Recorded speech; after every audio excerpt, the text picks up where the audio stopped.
ให้นักเขียนนั้นก้าวหูสู่โลกใหม่ทั้งเมื่อละอ่อนล้าน้ำตาจะหลับไหลแต่ใจครูบ่เคยให้คำว่ายอมสมเป็นแน่พิมพ์ที่ยินยอมให้ผู้ตาสู้ออกทางสง่าเลือกสิ่งใดแม่กับเลือดพระเจ้าอาจารย์ผู้สอนใจอาตาและพระเมตตาเขาเคียงกันดีโอ้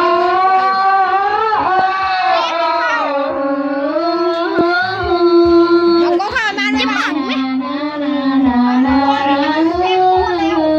อย่าเลยเชี่ยวพี่แม่รู้ไอ้รู้สึกว่าแล้วเข้าดิสินะเด็กเข้าแล้วแม่เจ้าเด็กเด็กไอ้แม่รู้ป่ะหนักเท่าใดก็พอต้องก็ให้สู้ดังฝันขอให้นักเขียนนั้นจังถึงมืออย่างกำลามาสอนขีดเขียนความภาคเพียงหาใครนั้นจะเพียงคู่แล้วคำสาครูนั้นผู้ชายผู้ยา